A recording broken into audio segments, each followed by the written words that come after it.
breaking news for your home. Wayday! Wayfair's big sale is almost here, and you can score the best deals in home. Like up to 80% off everything home. Yes, you heard that right. 80% off with free shipping on everything. Plus surprise flash deals all Wayday long. We're talking outdoor furniture and essentials, rugs, and more. All at Wayfair, and all up to 80% off during Wayday. Shop Wayfair's Wayday from April 25th through 27th. Wayfair, every style, every home. History as it happens, October 28th, 2025. Rumors of a king. Several No Kings protests planned across the country on Saturday as well.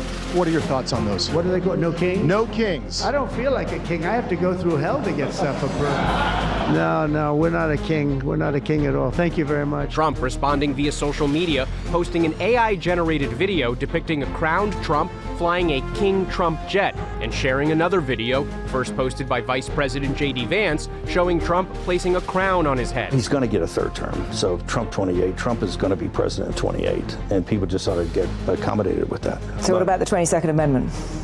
There's many different alternatives. Is Donald Trump acting like an elected monarch? The millions of Americans who joined the No Kings protest would say yes, that the current president personifies the Founding Fathers' fear of the arbitrary abuse of power by the chief executive. And therefore, Trump is wrecking the foundational separation of powers in our republic. That's next with Joseph Ellis as we report history as it happens. I'm Martin DeCaro. I am your warrior. I am your justice.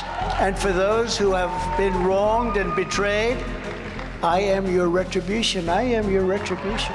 If you read Article 2 of the Constitution, you tell me what the president can do and not do. It's watching the soccer game being played with 3 balls and no referees. The real power of the presidency is not defined in the Constitution. Washington himself makes it a powerful office, but the biggest thing he does is walk away. Back in March, I produced an episode titled Enemies Lists. It compared Richard Nixon's abuses of power during Watergate, which he tried to keep secret. Because people have got to know whether or not their president is a crook.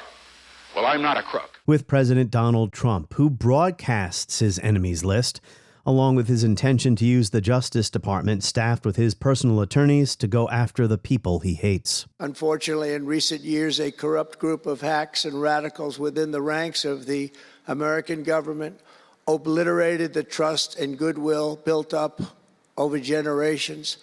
They weaponized the vast powers of our intelligence and law enforcement agencies to try and thwart the will of the American people. They tried to turn America into a corrupt, communist, and third world country. Well, at the time, Trump had yet to seek indictments against his enemies. Well, now, James Comey, Letitia James, and John Bolton have all been indicted.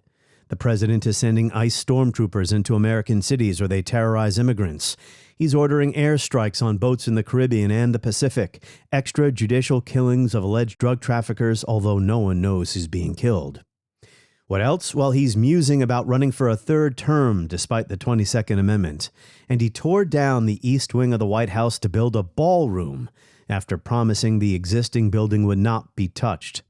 A metaphor for the way Donald Trump is ripping up the Constitution. People are asking me to run, and there's a whole story about running for a third term. I don't know. I never looked into it. They do say there's a way you can do it, but I don't know about that. Since Donald Trump crashed the American political scene in 2016, historians, political scientists, journalists, pundits have tried to affix a label, a definition to what he's doing. Fascism or authoritarianism or mafia politics or elected monarch. The coast-to-coast street demonstrations a couple of weeks ago were called No Kings, a nod not to interwar European history and the rise of fascism, but to our founding era. In its fall issue, AmericanHeritage.com posted an essay written by the late historian William Leuchtenberg, titled Shall We Have a King? Leuchtenberg wrote, monarchy was the form of government with which Americans were most familiar and hence an inescapable template.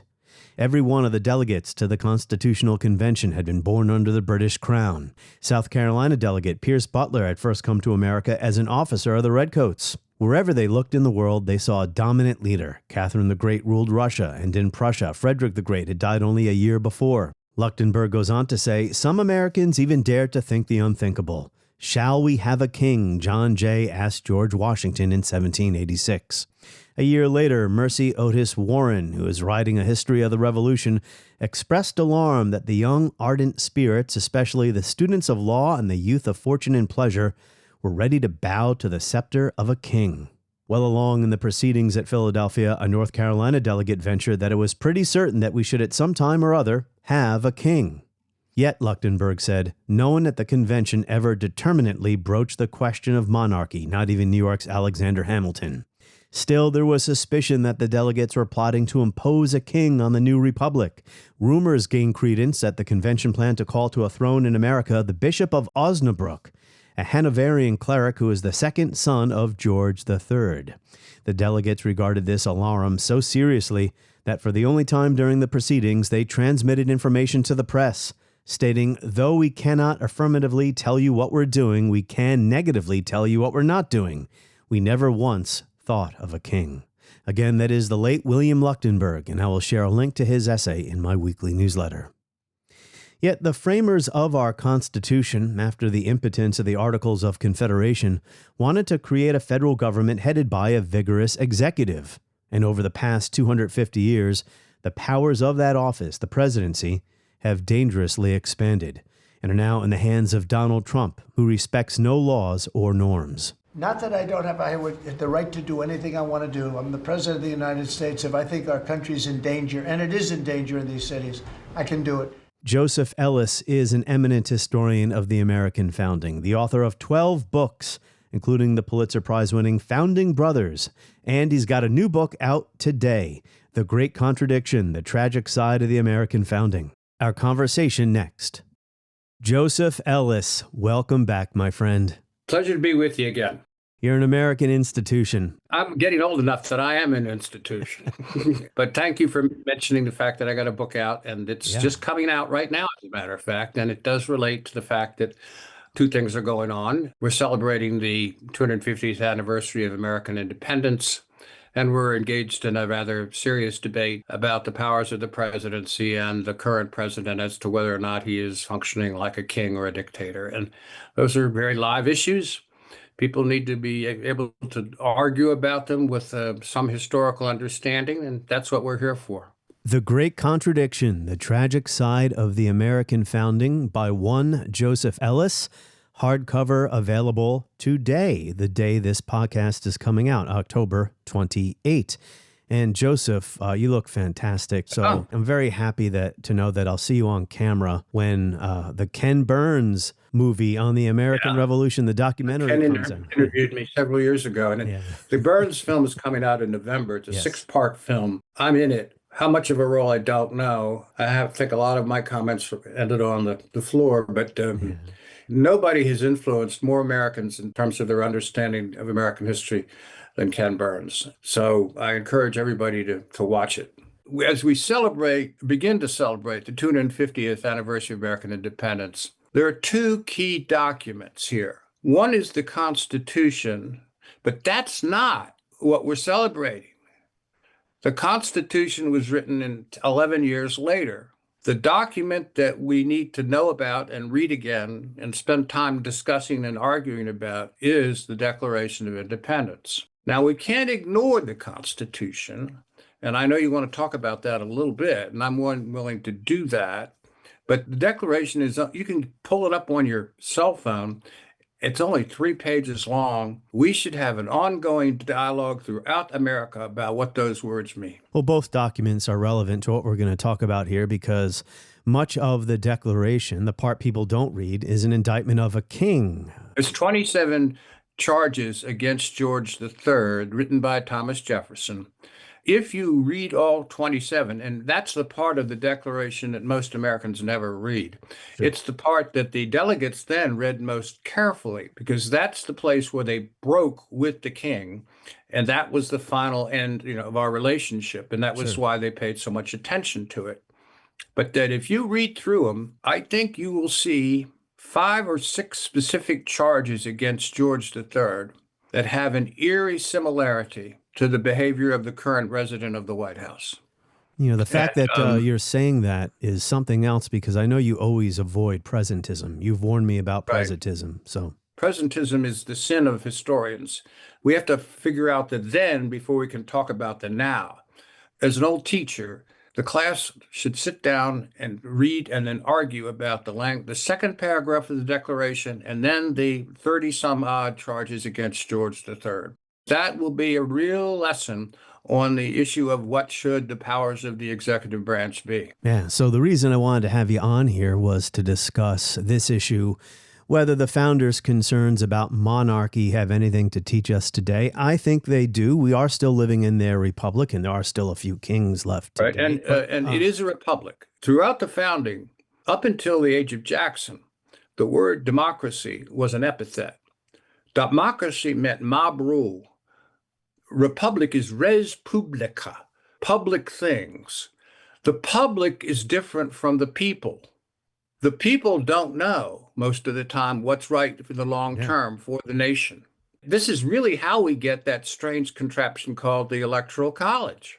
Yeah, let's get to that in a bit. I do want to ask you a question to start off here. Broad. It's a broad question because we just had the No Kings protests across the country. And, you know, I've spent a lot of time with experts on my show over the past, well, four and a half years talking about what is Trump and Trumpism. There have been endless arguments over fascism, right-wing populism, garden variety nationalist, a kind of mafia politics, or a simple extension of this thing we call the imperial presidency that has existed for decades now.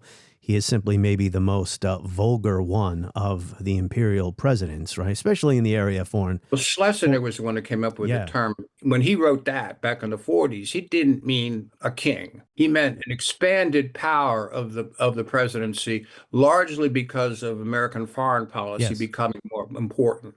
The president having almost unchecked power to start wars or bomb other countries. So the other label, getting to my question finally here, Joseph, the other label we hear is Trump is acting like an elected monarch. I don't think they mean no kings as a literal thing. It's more metaphorical. What does Joseph Ellis say about this? Is Donald Trump acting like an elected monarch? By and large, yes. That his second term has exposed that he's committed to the core principles in Project 2025, even though I don't think he's ever read it himself. And those projects are intended to overthrow the current Constitution and to give the president what they call executive authority, meaning authority overall. All you got to do is watch the news every day, whether he's sending troops into a city that doesn't want them, whether he's adding to a building that he doesn't own called the White House. The more fundamental fact is Donald Trump is a natural dictator. By natural, I mean that a group of Harvard psychiatrists have said that he is a malignant narcissist. That means that Trump cannot process information at odds with his own interest because the only source of authority for Trump is himself. And when things go wrong and they don't go along with his inclination, he changes reality, like I won the election. And Trump can't help it. That's who he is. Now, he took an oath to the Constitution, but there's a phrase in that oath that gives him a buyout. The phrase is, to the best of my ability. Trump doesn't have the ability to recognize any law outside of himself, period. That is who he is. And that is appealing to some people, especially people who want a monarch who will, for example, reduce the number of non-whites in the population, who want to deny vote to Black constituencies, who believe that women shouldn't have the vote, who are really at odds with much of 20th century American progressivism. They're willing to have a dictator who gives them those things. When they say make America great again, that is a nebulous term. You can almost pick any time from the past where you think America was great again. And, you know, to your I'm point, going to throw one at you you'll never have heard before. I agree. I've tried to think about that, too. It's designed to be nebulous. You're right. And it's, you know, certainly before we had a guy look like Barack Obama in the White House, before Martin Luther King had his dream, before Brown versus Board of Education, before the Great Society, before the New Deal. I now think, get this, it's before the American Revolution. That's how far it goes, because we are rejecting the core principles of the American Revolution. Those are contained in the Declaration of Independence. You know, there are people in the Heritage Foundation, that ilk, who would say they're actually doing here what the founders always intended. They want a small, pared down, limited government, etc. So, you know, I guess what I want to get at here, Joseph. That's a lie. None of these labels really work perfectly. Elected monarch, that is a contradiction in terms. There's also this issue, and Trump even brought this up too when he was asked about the No Kings protest. He goes, I'm not a king. I have to work like hell to get anything done. He isn't a king or a dictator because he can't be. I mean, this was the whole point of creating the government structure that the founders created. They were informed by the history. But that government structure has failed us. The question, well, if Trump could, would he act like a dictator? Well, who knows? I think almost anybody, that's the whole point of the Constitution, right? Anybody with that much power would start to abuse it. Also, the Supreme Court. We've never had a Supreme Court that acknowledges the right of a president to violate the law and not be prosecuted. Those are the two key branches that are missing and that Trump is exploiting. And Trump really can't understand why he should be prevented from doing anything he wants to do. And there's nobody currently in the Republican Party willing to risk their careers in opposing him. Yeah, we talked about that last summer, the immunity case. You said there's nothing in our history in the Constitution that would give the chief executive immunity. That is correct. This is saying a heck of a lot, because I'm saying the worst decision in the history of the Supreme Court, and boy, there have been some bad ones, is Trump versus U.S., because it's both unconstitutional and it destroys the balance of power within the government. Was King George III a tyrant? They didn't think of him that way in England, and he was a well-read, well-liked king, but the Americans regarded him as a tyrant because he unleashed the British Army on them in Boston, and they were bombing the cities along the coast of New England. From the American point of view, George III was a tyrant, but in his own day, in his own world, in England, he was a decent person who cared about the people. He did not rule absolutely. He wasn't ruling by divine right either, the British king. That ended, I think, in the 17th century, did it not? This is where the Declaration is so important. Up until the American Revolution, all the governments of Europe, to include Great Britain, France, Spain, the Netherlands, all of those governments were monarchies. Power flowed directly from God to a particular monarch. It could be a woman in Russia. Declaration says, no, power does not flow from God to kings. It flows upward from the people to the elected representatives. That is a shift in the tectonic plates of Western political thought. That's what the American Revolution, that's how it was a revolution. The Trump presidency is a explicit, quite clear attempt to abuse that power, to not recognize the authority of other branches of government, and to conduct himself in the way that he thinks is the only way that he can do it. George III, what was his relationship to Parliament? I mean, we have a president and a Congress that are supposed to be co-equal branches of government, right? We know that today the presidency is more powerful. What was George III's relationship to Parliament? Was one supreme over the other? He was supreme, but Parliament still had a say on legislation, and not so much on foreign policy, however. About a third to a half of the members of Parliament were in his pocket. This is the reason the votes that occurred, which were votes to send troops into Boston that started the war, were overwhelming votes. And Parliament is claiming that it can make those decisions, and the king supports it. They originate with George III himself, who feels that when we threw the tea into the Boston Harbor, we really threw him in. And he's got to show that this emerging great power, the military and economic power in the world, is not going to put up with this kind of nonsense. And the domino theory works for him, too. If we let the Americans do this, what's going to happen in our colonies in the Caribbean? What about India? So that he feels he has to take a strong stand. Tell me if this doesn't sound familiar to some Americans who remember the Vietnam War. So therefore, the world's greatest power decides to step into a quagmire, into a war that is both unwinnable and unnecessary. It would have been unusual for a monarch to allow valuable colonies to secede peacefully, if you know what I mean. But there was an answer there. Actually, Franklin had given it to them. It's called the British Commonwealth. If you let us run our own government and tax ourselves, we'll stay in the empire economically. By the time they offered it, Great Britain was ready for war. Yeah. And a major advisor to George III told George III, look, I can take my regiment and march it from Massachusetts to Alabama, and I can win every battle and castrate every male. Don't worry, we got it won. There's no way we can lose.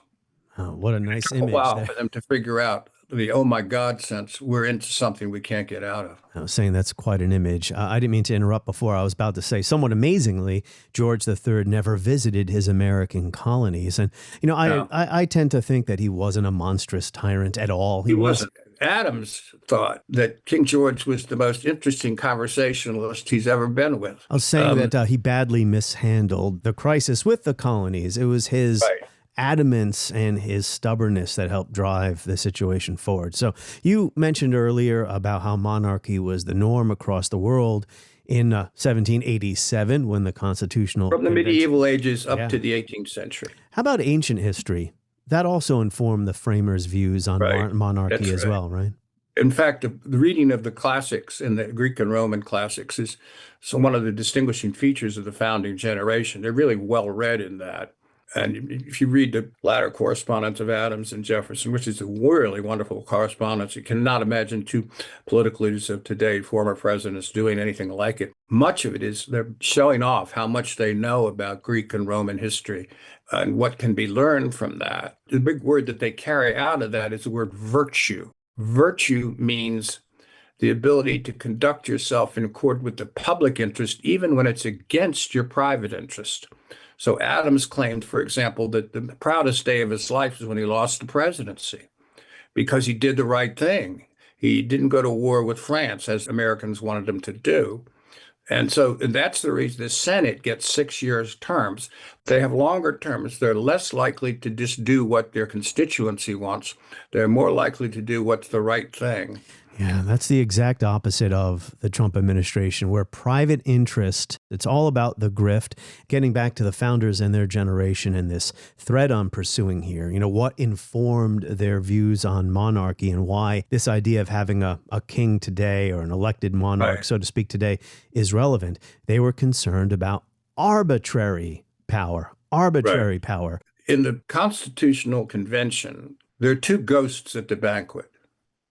One is slavery, and it's so threatening. If we bring it up, it's going to destroy any chance of any kind of meaningful compromises, and they can't talk about it. The other is George III, and they can't stop talking about him. The only thing they can agree about in terms of the powers of the presidency is that it must not be a version of George III, a monarch. This is my opinion as a person who's written biographies of Washington and Jefferson. If you read Article 2 of the Constitution, you tell me what the president can do and not do. It's watching the soccer game being played with 3 balls and no referees. The real power of the presidency is not defined in the Constitution. It is defined in Washington's 2 terms. Washington himself makes it a powerful office, but the biggest thing he does is walk away. What about the experience with royal governors? Oh, appointed by the king, usually from the House of Lords. Yes. They were very unpopular in some places and left a bad taste. Not so bad. I mean, it varied. They were often uninformed. I mean, you know, the one guy said, I'm going to Virginia. What kind of island is that? They were totally uninformed about the job. And it was being given to them as a gift. Yeah, the late Bill Luchtenberg wrote an essay that was just actually republished at AmericanHeritage.com, where he said decades of struggle against royal governors had taught Americans that the executive was their enemy, that legislative assembly spoke for the people. But now we'll get to the Constitution here, Joseph. Despite that, Washington and others believe they had to create a strong executive after the experience of the Articles of Confederation, where you couldn't get anything done. But they also didn't want, as you said, they didn't want a king. George Washington said the following. I want you to interpret what he meant here. I am told that even respectable characters speak of a monarchical form of government without horror. From thinking precedes speaking, then to acting is often a single step. But how irrevocable and tremendous. What a triumph for our enemies to verify their predictions. This is going into the Constitutional Convention. Yeah, it's clear that Washington is worried about discussions of executive power that are verging on monarchy. And he himself, he's the guy that walks away from power, not just as president, but when he's head of the Continental Army, he surrenders his commission, and he could have been the monarch. That's what everybody thought was going to happen. And when George III heard that Washington had turned down the crown, George III said, if it's true, he will be the greatest man in the world. Man. Guess what? It was true, and he was the greatest man in the world for that moment. No, there were rumors, right? There were rumors that a king might emerge from this in 1787. One of the things that Washington had going for him is he had no male heirs. When Adams came in, he did have a male heir who actually does go on to become president of the United States. Washington was the American Cincinnatus. Cincinnatus was the Roman general that stepped away from power, and that was his greatest attribute. And the one thing about Cincinnatus is Cincinnatus can never come back. When the Constitutional Convention is going on and they're talking about the executive power, they're all looking at the chair. Who's in the chair? Washington. We all know he's going to be the first president. But what happens after him? That's more difficult. I had a note you wrote to me. You got it right. Alexander Hamilton gave a 6-hour speech arguing for an eternal term to the presidency. The president doesn't leave until he dies. I mean, he's thinking of Washington, really, but it doesn't go as far as to say explicitly that we want to have a monarch. But from that day forward, Hamilton was regarded as a monarchist by many other people in the political scene. Yeah, well, that would have been an elected monarchy. I mean, monarchies are hereditary. He passes down to the heir after the king. Well, I don't, Donald Trump would be an elected monarch, yes. He's elected as president, not as monarch. So monarch has implications that it's your children and their children and that kind of thing. I think that what we're witnessing here is a situation in which the Republican Party has decided that it really wishes to support a person who is unwilling to regard the Constitution as anything limiting his power. If they threaten to change that, he will find what's the word they use? He will make it difficult for them to be reelected. Primary them. I got a couple more questions for you, Joseph. But, on that subject, what do you think of this crazy talk that Trump will run for a third term? People are asking me to run, and there's a whole story about running for a third term. I don't know. I never looked into it.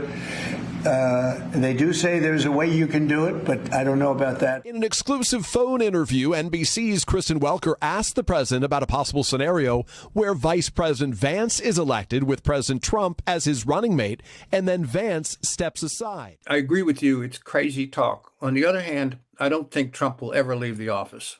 He might not run for president, but if one of his minions, the vice president or the current secretary of state, is elected, he would be included somehow in the cabinet or in some important way.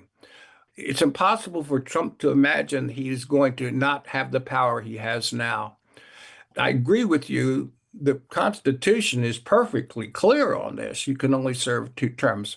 Passed in 1951 as a way of correcting what Roosevelt did. Roosevelt served 4 terms, or was elected for a 4th term. There's nothing stopping J.D. Vance from running for president and promising everybody, Donald Trump will be my secretary of the Interior. And then, So another aspect of the Constitution that speaks to the founders' concerns with a too powerful executive. They wanted a vigorous executive, but not somebody who'd be too powerful. That was putting war making, or really war declaring. The executive can make war, conduct war, defend against imminent threats, right? But war, the power of war declaring, that was vested in Congress.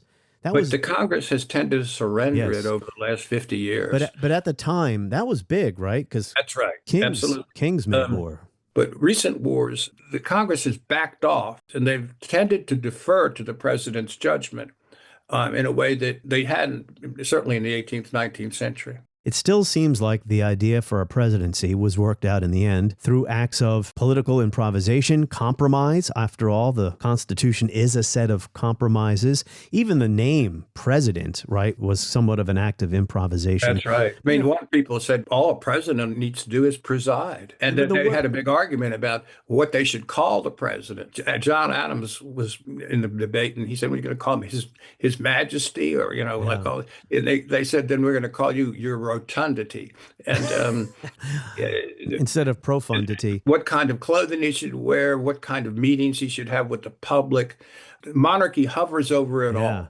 But the vague wording of Article 2 that you mentioned before, maybe it could have been no other way, because it would have been hard to delineate specific pieces of authority one by one and get a document ratified, right? But in retrospect, and I know it's dangerous to speculate what would the founders say today, but wouldn't you agree that they would probably be appalled at how powerful the office of the presidency is? Yes, now. Of course, they would. I have periodic conversations with the leading founders, and that's right. You live in their world. For 30, 40 years. John and Abigail were particularly upset with the existence of something called the internet. They said, this is the source of all your problems, and that good luck, that we didn't have to deal with that. But I do think that you're right, that even though Article 2 is impossible to read and understand completely in terms of the power of the presidency, and even though the real powers got declared by Washington, Article 2 is clear in one specific way: no king. That is absolutely clear. And that's why I think that the Supreme Court decision in Trump versus U.S. is the most unconstitutional decision ever written. And no one forced Congress, which gets its powers in Article 1, no one forced this Congress to surrender all of its power either. No, and especially they've been doing that with regard to making a war for quite some time. I mean, the current occupants of Congress, both the Senate and the House, when you compare them to the original founders, it's like sand to gold. Maybe I'm using some overstatement there. I said all their power, but I'll give you a specific example. The tariffs, right? That is not a presidential power. It belongs to the Congress, and they are not, well, the Democrats would oppose it, but they're in the minority and can't win a vote there. But I do think that they simply have surrendered themselves to Trump for fear that if they don't, they will not be able to be reelected. I need to read your book and have you back on. Do read it. I'm interested. I want to know whether I can still tell a story. I hope I can. I think I can. I'm getting up there. I appreciate your allowing me to appear before your audience here. And again, if you need to read something, certainly I'm hoping you'd read my book. But more important than my book, read the Declaration of Independence and have debates about it in your family, in your friends. Argue about it. Let people who are pro-Trump and anti-Trump come in and have part of this conversation, because it's the mother lode. It's the core values that the Constitution is attempting to implement in forms of government. And it's what makes the revolution a revolution. So that when we start to celebrate it, we're talking about a form of government that is unlike anything that existed before, has worked for 2.5 centuries, and we're thinking of throwing it away. All of us here today do not want to see our election victory stolen by emboldened radical left Democrats, which is what they're doing, and stolen by the fake news media. That's what they've done and what they're doing. We will never give up. We will never concede. It doesn't happen. You don't concede when there's theft involved. On the next episode of History as It Happens, when we look back on the closing years of the Cold War, to reflect on the conflicts that were supposed to define a new world order, we often think of Iraq and the First Gulf War. What about Panama and Manuel Noriega? That's next. Plus, we're going to have a bonus episode coming soon, too. Why a Nazi jurist is a star today on The New Right. And make sure you sign up for my newsletter at Substack. Just search for History as It Happens.